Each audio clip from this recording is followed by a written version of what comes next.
je suis dans la véranda d'une maison à la campagne, mais je voulais absolument prendre le temps de vous filmer cette vidéo.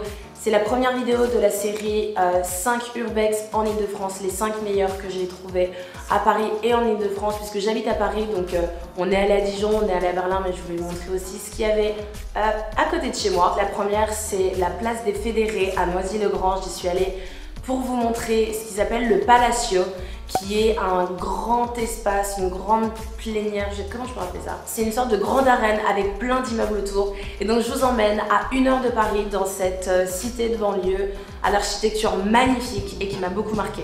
Comment j'ai entendu parler de cet endroit en fait? C'est parce qu'il y a plusieurs années, beaucoup d'acteurs américains y sont venus. Il y avait Mahershala Ali de la série The Good Wife que j'adore, Natalie Dormer de Game of Thrones, Jennifer Lawrence, Liam Hemsworth, et ils sont tous venus à Noisy-le-Grand pour filmer Hunger Games La Révolte partie 2 qui est sorti en 2015. Je suis pas une grande fan de Hunger Games à la base puisque quand le film est sorti c'était pas vraiment mon âge, mais ce qui est sûr c'est que l'endroit est magnifique et je trouve qu'ils ont vraiment bien réussi à le mettre en avant dans le film, surtout qu'on dirait pas du tout qu'on est à Noisy-le-Grand en fait. En Ile-de-France c'est improbable. Donc j'ai pu aller voir l'endroit de moi-même avec quelques potes. Sauf qu'une fois arrivé là-bas ça s'est pas passé comme ça. En fait j'ai pas pu filmer sur le moment, mais on nous a dit qu'on n'avait pas l'autorisation de filmer le Palacio et que si on voulait le faire il fallait payer. Sauf que j'avais pas 100 € à mettre pour le tournage, du coup j'ai récupéré les vidéos que j'ai trouvées sur YouTube et j'ai demandé à un pote qui habite là-bas si je pouvais utiliser aussi ces images et il m'a laissé vous les montrer dans cette vidéo, donc merci à lui.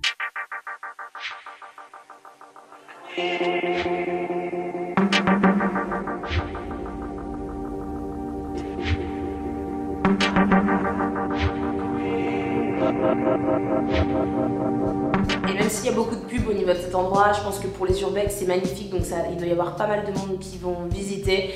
Et il y a des shootings de blogueuses ou des tournages de rappeurs aussi qui vont filmer là-bas.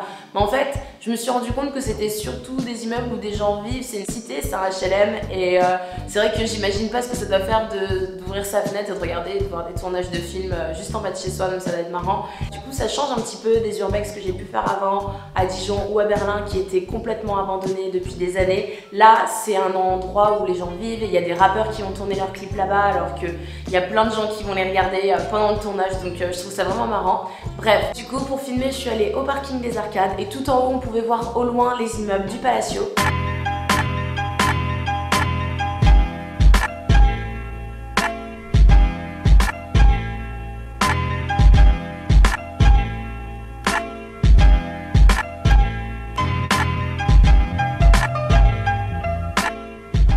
À Paris ou en Ile-de-France, c'est un endroit qu'il faut aller voir absolument, c'est magnifique et ça changera des Champs-Élysées ou de la Tour Eiffel vraiment pour du tourisme un peu plus différent, plus urbex. C'est une exploration urbaine au sens propre puisque on est au cœur de la ville de Noisy et c'est magnifique, c'était vraiment une super expérience et c'est pour ça que j'avais envie de la partager avec vous. C'est cette expérience qui m'a donné envie d'aller voir d'autres endroits en Ile-de-France et de vous les montrer. Pour une nouvelle urbex, pour une nouvelle surprise, je vous donne rendez-vous dans la prochaine vidéo de la série 5 Best Urbex en Ile-de-France. J'espère que celle-ci vous a plu.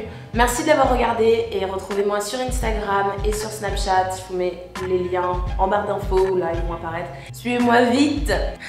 N'oubliez pas de le liker si ça vous a plu, si vous aimez cette nouvelle série de vidéos dans des endroits oubliés, des endroits abandonnés. J'adore les faire et j'espère vraiment que ça vous plaît aussi. Pour voir d'autres urbex, vous pouvez cliquer sur ces 2 vidéos. Ici, je vous emmène à Berlin dans un parc d'attractions abandonné depuis 20 ans et que j'ai réussi à infiltrer pour vous faire la visite. Allez,